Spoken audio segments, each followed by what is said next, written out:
कर्म फल हेतु माते संगो कवि कर्मणि।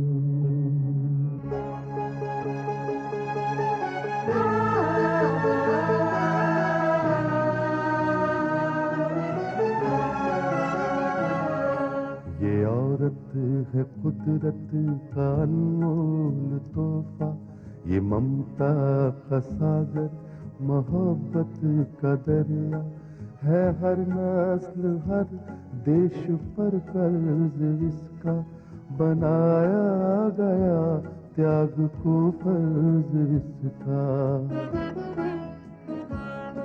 मगर इसकी दुनिया ने कीमत न जानी, मगर इसकी दुनिया ने कीमत न जानी। अजब दास्तां है, अजब है कहानी।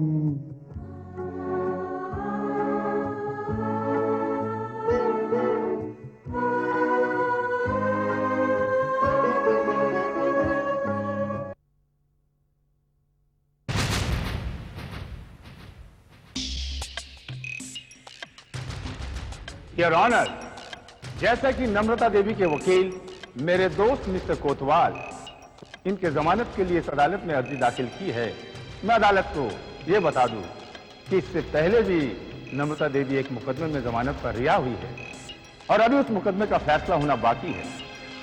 योर ऑनर, इस मुकदमे में नम्रता देवी पर बड़े ही संगीन किस्म के इल्जामात है।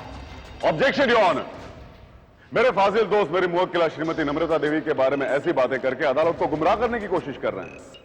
जिन संगीन इल्जामों की बात कर रहे हैं वो तो अभी साबित होना बाकी है योर ऑनर। योर ऑनर, मैंने यूं तो नहीं कहा है, अगर ये चाहे तो अपने क्लाइंट से पूछ सकते हैं।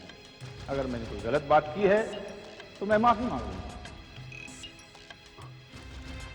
योर ऑनर, इस बात से क्या फर्क पड़ता है कि पिछले केस में इन्हें जमानत पर रिहा किया गया है? मुझे तो सिर्फ यह देखना योर ऑनर कि इस केस में इनकी जमानत होती है या नहीं। और अगर पब्लिक प्रोसिक्यूटर साहब इस बात पर वाजिद हैं कि पिछले केस की तफसील बता दी जाए तो ठीक है, मैं खुद अपनी मुवक्किला के बारे में अदालत को बताने को तैयार हूं योर ऑनर। योर ऑनर, पिछले केस में पुलिस ने इन पर यह चार्ज लगाया था कि इन्होंने किसी लड़की को बहला फुसलाकर उसे किसी होटल के कमरे में किसी अफसर के पास भेज दिया था, लेकिन वो मुकदमा तो अभी चल रहा है योर ऑनर, उसका फैसला होना अभी बाकी है। योर ऑनर, इत्तेफाक की बात यह है कि वो लड़की जिसे नम्रता देवी ने बहला फुसलाकर किसी ऑफिसर के पास भेजने की कोशिश की, उस लड़की की शादी जिस घर में हुई उस घर की दूसरी लड़की है सनोवर अब्बास, जिसने करीम राजा नाम के किसी आदमी का खून किया है। और नम्रता देवी पर यह इल्जाम है कि उन्होंने करीम राजा को इस बात के लिए अपॉइंट किया था कि वो सनोवर के पति अब्बास को किडनैप करें। योर ऑनर, करीम राजा ने अब्बास को किडनैप किया और इसके नतीजे में सनोवर ने करीम राजा का खून कर दिया। अब्बास की तलाश के दौरान जब पुलिस ने नम्रता देवी के घर पर छापा मारा तो उनके घर से एक कागज का पुर्जा बरामद हुआ जिस पर इनके दस्तखत थे। साथ एक और भी दस्तखत था जो उनका नहीं था, बल्कि मकतूल करीम राजा ने इनके दस्तखत की कॉपी की थी। और यह है वो दस्तखत के साथ सिग्नेचर एक्सपर्ट की रिपोर्ट।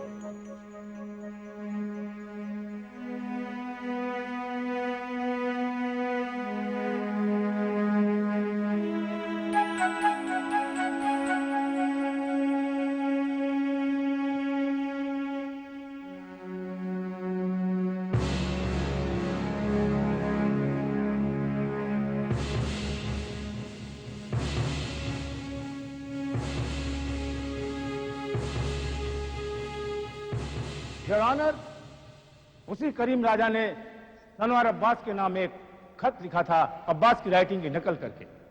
करीम राजा के खत लिखने का मकसद यह था कि खत को पढ़कर सनवार अब्बास से नफरत करे और करीम राजा सनवार को अपना बना ले। योर ऑनर, यह है वो खत और अब्बास के जाली दस्तखत और इसमें सिग्नेचर एक्सपर्ट की राय भी।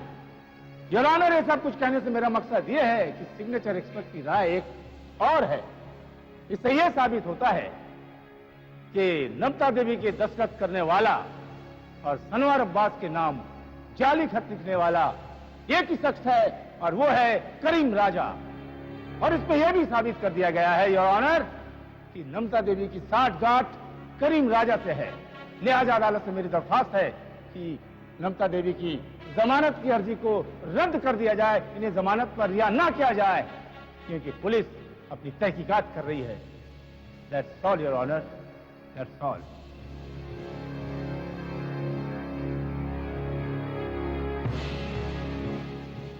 वकील सफाई को इस बारे में कुछ कहना है? योर ऑनर, वैसे तो जो बात मैं खुद कहना चाहता था मेरे फाजिल दोस्त ने कह दी है, मगर फिर भी मैं जरा मामले को साफ कर दूं। योर ऑनर, कागज के एक छोटे से टुकड़े पर मेरी मुवक्किला के दस्तखत के साथ जो दस्तखत हैं, उनके जरिए हैंडराइटिंग एक्सपर्ट सिर्फ इस बात की तरफ इशारा कर रहे हैं कि उन दोनों सिग्नेचर्स में एक अल्फाबेट ए मिलता जुलता है। और सिर्फ यह बात मेरी मुवक्किला की करीम राजा के सांठगांठ को साबित नहीं करती। योर ऑनर, इस तरह का मिलता जुलता लेटर तो किसी और का भी हो सकता है।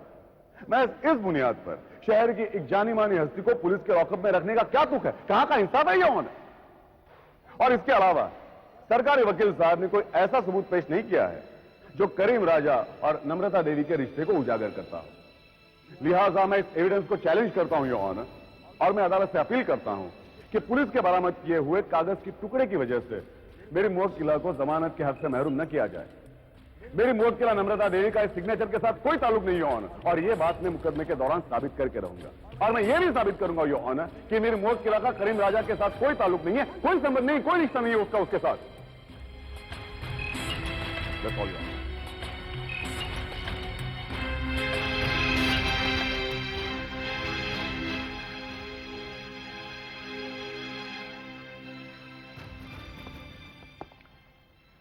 दोनों पक्षों की दलीलें सुनने के बाद अदालत इस नतीजे पर पहुंची है कि कागज के इस टुकड़े पर नम्रता देवी के दस्तखत के साथ जो दस्तखत हैं, इनके अलावा कोई ऐसी तहरीर नहीं जो शक की बुनियाद पैदा कर सके, और यह तहरीर पुलिस के पास है। तो इस तहरीर को मुलजिमा का छेड़छाड़ करना भी मुमकिन नहीं था। लिहाजा यह अदालत नम्रता देवी की जमानत मंजूर करती है, लेकिन इस ताकीद के साथ कि जब तक इस मुकदमे का फैसला नहीं हो जाता वो इस शहर से बाहर नहीं जाएगी। The court is adjourned. बड़े ताज्जुब की बात है विक्रम कि इतने बड़े पुलिस ऑफिसर होने के बावजूद तुम इतने कमजोर केस को अदालत में कैसे पेश कर सकते हो? अंकल, वो सिग्नेचर एक बहुत बड़ा पुख्ता सबूत था हमारे पास। उस छोटे से कागज के टुकड़े पर वो एक छोटा सा सिग्नेचर। देखो, तुम्हें उस सिग्नेचर से जितना फायदा उठाना चाहिए था तुमने उठा लिया। तुम करीम राजा तक पहुंच गए, लेकिन यह नम्रता के खिलाफ कोई सबूत बनता ही नहीं था। तुम्हें नम्रता के खिलाफ कोई और पुख्ता सबूत पेश करना चाहिए था। ये तो शुक्र करो कि उसने हम पर कोई इल्जाम नहीं लगाया, तुम्हें चार्ज नहीं किया। डैडी, उसका वकील क्या चार्ज करता हम पर? यही कि तुम लोगों ने जबरदस्ती उस कागज के टुकड़े पर नम्रता को साइन करने पर मजबूर किया और करीम राजा को उसकी कॉपी करने पर भी मजबूर किया। देखो बेटे, वो चाहता तो पुलिस के खिलाफ इल्जाम लगा सकता था। किसी बात को सच साबित करना एक दूसरी बात है, किसी बात का सच होना एक अलग बात होती है। और फिर इस मामले में तुम लोगों की कोई खास तैयारी नहीं थी। Sorry uncle. सॉरी। खैर, मेरे यहां आने का मकसद यह है कि तुम लोगों ने करीम राजा के केस की तफ्तीश की रिपोर्ट जो तैयार की है, मुझे उसकी कॉपी चाहिए। ठीक है अंकल, मैं वो तफ्तीश की कॉपी आपको अभी देता हूँ। ठीक। डैडी, अगर इस केस में कोई गड़बड़ हुई तो क्या आप हम लोगों से भी जवाब तलब करेंगे? मैं जवाब ही तलब नहीं करूंगा, बल्कि तुम्हारी छुट्टी भी कर दूंगा। डैडी, आप मेरी छुट्टी करेंगे? देखो बेटे, तुम वहां मेरी बेटी की हैसियत से नहीं बल्कि अदालत में इंस्पेक्टर रूपा की हैसियत से खड़ी होगी, और मैं सनोबर का वकील होने की हैसियत से ये मेरा फर्ज है कि मैं उसे पूरी तरह बेगुनाह साबित करूं। वेरी गुड डैडी, आप बैठिए, मैं आपके लिए चाय मंगाती हूँ। नहीं, मैं पुलिस स्टेशन में चाय नहीं पीता। क्यों? क्योंकि कई लोग ये ना समझे कि मैं पुलिस वालों से रिश्वत लेता हूँ। हाँ, और पुलिस वाला भी कौन? वकील की बेटी। खैर, रिश्वत के तौर पर ही सही, आप चाय पी लीजिए, बैठिए। तुमसे कौन जीता है? तुम्हारे लिए ये इल्जाम भी सही। बैठिए डैडी, मैं भी आती हूँ।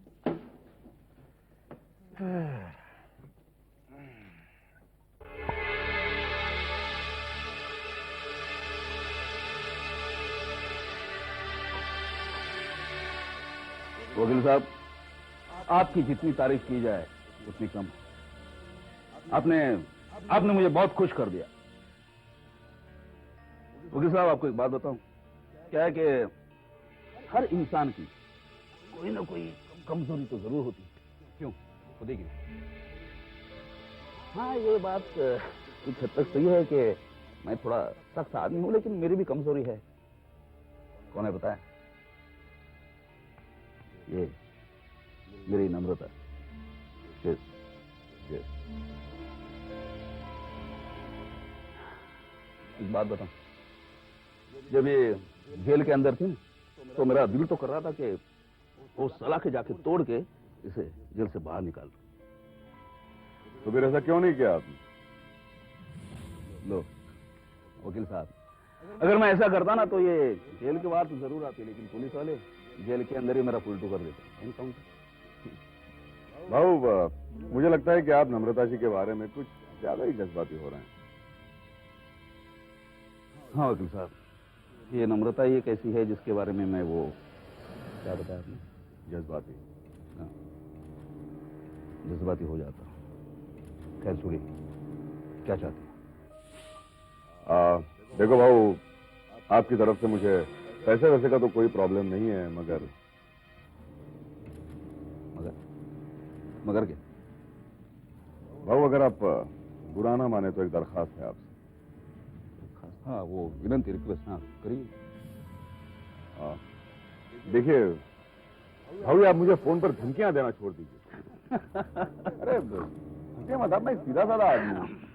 आपकी धमकियों से न जाने मेरे दिमाग में कुछ उल्टे सीधे ख्याल आने लगते हैं, और फिर आपके गुस्से का भी तो कोई भरोसा नहीं है। क्या है वकील साहब, अपने धंधे में किसके साथ किस तरह कैसे पेश आना बहुत अच्छी तरह। और हाँ, ये डराना धमकाना तो अपनी आदत से पड़ गई। बस एक क्या कहा था आपने? हाँ, दरख्वास्त थी आपसे। जिस तरह आपने नम्रता की जमानत कर दी, बस उसी तरह उसे इस केस से ही बाहर निकाल। फिर वही बात मैंने कहा ना आपसे, आप मुझे और कॉम्प्लेक्स मत दीजिए प्लीज। कॉम्प्लेक्स? वो क्या होता है? कॉम्प्लेक्स? हाँ, समझ गया। आप बोलिए। मतलब मैं जानता हूँ मुझे क्या करना है। देखिए, मैं अपने पेशे में पूरी तरह से ईमानदार हूँ। अरे भैया, ये मैंने कब कहा कि तुम बेईमान हो? क्या है वकील साहब, लेकिन मेरे ख्याल से मुझे ऐसा लगता है कि अदालत में जो आपके आगे खड़े रहते हैं, उनका नाम क्या वकील साहब? राजेंद्र कुमार। उनको आप ठीक तरह जानते नहीं। मेरा मतलब है कि आपने उनको ठीक तरह पढ़ा नहीं है जितना कि मैंने पढ़ा है। बुरा मत मानिए, लेकिन क्या है कि आप में और राजेंद्र कुमार साहब में फर्क सिर्फ इतना है कि वो अपनी वकालत को पूजा समझते और आप धंधा। क्षमा कीजिए, एक अनपढ़ आदमी की सलाह अगर गौर करना चाहते हो तो कीजिए, वरना। वकील साहब, आपको चाहे ये बात बुरी लगी हो, मगर जगताप ने जो भी कुछ कहा है वो है बिल्कुल। हाँ, अब देखिए ना, वकील राजेंद्र कुमार प्रगति को अपनी बेटी की तरह मानते हैं, और उससे संबंध रखने वाले जितने भी और लोग हैं, उनके मुकदमे भी उस वकील ने उसी तरह से लड़े जिस तरह उन्होंने प्रगति का मुकदमा लड़ा। और ये सनोबर है ना, प्रगति के बहुत करीब है। उसको बचाने में वो कोई भी कसर नहीं उठा रखी। आपको बस इतना ध्यान रखना है कि उसको बचाते बचाते कहीं मैं उसकी जद में ना आ जाऊं। देखिए नम्रता जी, मैंने आपकी इस केस को बड़ी संजीदगी से लिया, और आप देखेंगे कि अदालत में आप पर इल्जामों की चाहे जितनी भी बरसात हो, लेकिन कोतवाल की दलीलों की छतरी आप पर एक बूंद भी नहीं गिरने देंगे। वाह वकील साहब वाह, क्या जबरदस्त मिसाल दी आपने, क्या बात। सिर्फ मिसाल ही नहीं भाव, काम भी बेमिसाल करके दिखाऊंगा आपको। भाव, आप सिर्फ मुकदमे की तारीख का इंतजार कीजिए।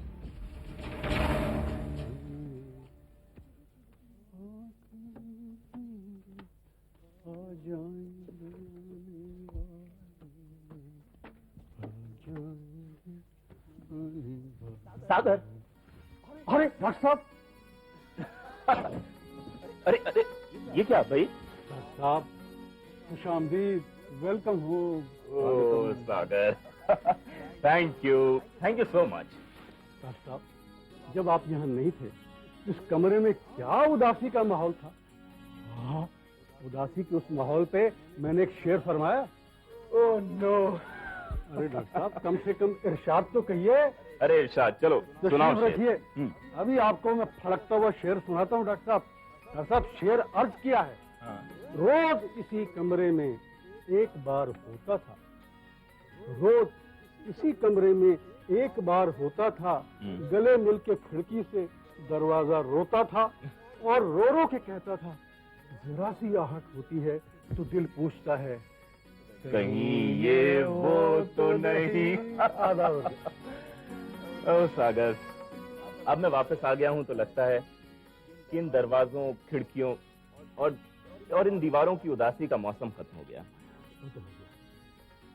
लेकिन सागर, मेरे जाने से तुम्हारी सेहत पे कोई असर नहीं पड़ा। हाँ, अगर मैं गलत नहीं हूं तो जनाब की सेहत तो और भी भली चंगी हो गई है। क्यों? लगता है मेरे जाने से तुम बहुत खुश थे सागर। अरे डॉक्टर साहब, ये आपने क्या कह दिया? आपने तो मेरा दिल ही तोड़ दिया। वैसे आपने एक बात बिल्कुल सही कही है। आपके जाने के बाद मेरी सेहत पहले से बेहतर हो गई, लेकिन उसकी वजह भी आप जानते हैं क्या? डॉक्टर साहब देखिए, जब बाहर आती है तो फूल खिलते हैं, हरियाली उगाती है, और जब खिजा आती है तो सूखा पड़ जाता है। अरे डॉक्टर साहब, मैं वो पौधा हूँ जो बाहर में मुरझा जाता है और खिजा में बिल्कुल हरा भरा हो जाता है। अब इसमें मेरी क्या गलती? अरे सागर, लेकिन मेरा एक मशवरा याद रखना। जी हुक्म की। अपने आप को दुनिया वालों की नजरों से बचाओ। क्यों? अरे भाई, तुम शायर हो, कहीं लोगों की नजर न लग जाए तुम पे। आप हुजूर, मुझे क्या किसी की नजर लगेगी? फिर भी मैं आपका मशवरा मान लेता हूँ। मैं अभी आया। कहाँ जा रहे हो भाई? डॉक्टर साहब, जरा काला टीका लगाने, और वैसे भी सारे शहर को आपके आने की खबर तो देनी है। हाँ यार, खबर तो देनी है। मेरे आने की खबर यहाँ किसी को नहीं है। सबसे पहले मैं मीना को फोन करता हूँ। हाँ हुजूर, वही खबर तो खास खबर है। वाह वाह वाह वाह। अरे डॉक्टर साहब, आपने कुछ सुना? ये खिड़की बोली या दरवाजा बोला? तुम तो बिल्कुल गधे हो। मुझे लगता है मीना की आवाज है। हाँ? अरे अरे मीना, तुम? अरे मीना जी, आप आइए आइए, स्वागतम पर स्वागतम और खुशामदीद पे खुशामदीद। तुम्हें मेरे आने की खबर कैसे मिली? मैं तो तुमको एक्चुअली फोन करने जा रहा था। आपके आने की खबर हमें हवाओं ने दे दी थी। वाह वाह वाह, ये तो शेर हो गया। Welcome to India. Thank you. Sagar, तुम जाओ यहाँ से। मुझे सागर, जो वादा किया वो निभाना पड़ेगा, और अब जब ये आ गई है तो सागर तुमको जाना पड़ेगा। आदाब से, आदाब से। ओ मीना,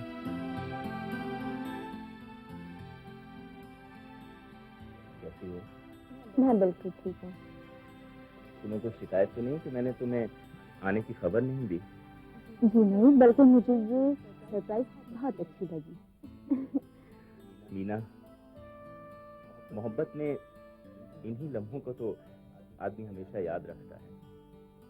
जब अचानक ही किसी से सामना हो जाए तो क्या होता है? इस कैफियत को तो मुझसे अच्छा तुम जानती हो। हाँ अनिल, मैं जानती हूँ।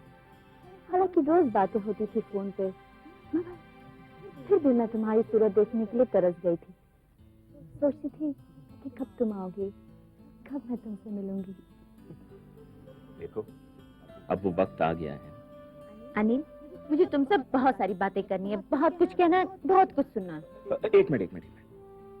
इस कहने सुनने में कोई गिला शिकवा तो नहीं है? जी नहीं जनाब, सिर्फ प्यार ही प्यार है। ऐसा? तो तुम मुझको 1 मिनट का टाइम दो, मैं अभी तुम्हारे साथ चलता हूँ। चलना तो पड़ेगा क्योंकि डैडी तुम्हारा बड़े बेचैनी से इंतजार कर रहे हैं। क्यों बाबा, सब खैरियत तो है? वो तो आपको जाने के बाद ही पता चलेगा। तो चलें? चलिए। आप दी।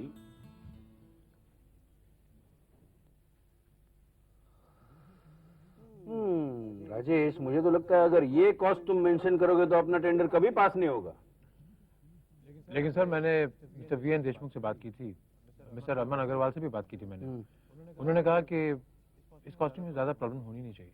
अरे श्योर? Yes sir. मुझे तो ये बहुत ज्यादा लग रहा है। कई ऐसे लोग होंगे कि जो हमसे कम कॉस्ट देंगे। सर, मैंने अपनी तरफ से पूरी इन्वेस्टिगेशन की है।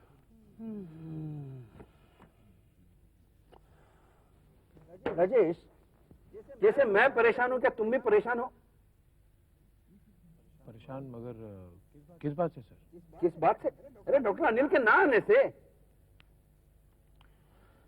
मोदी साहब, हम सब जानते हैं कि डॉक्टर अनिल अमेरिका में है, और जैसा कि मीना ने बताया, उसकी तो रोज बात होती है उससे। अरे उससे मीना से बात होती है उसकी, मुझसे तो नहीं ना।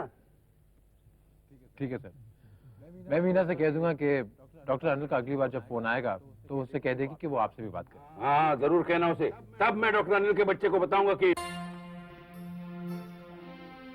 अरे doctor Anil. Hello Rajesh. Welcome back. और कब आए? बस आज ही।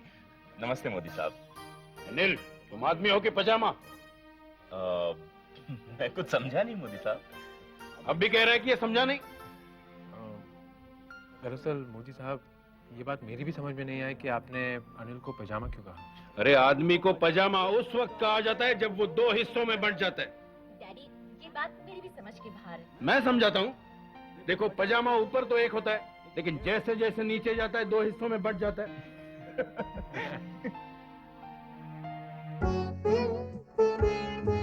है दुनिया में इंसाफ की ये निशानी, अजब दास्तां है, अजब है कहानी।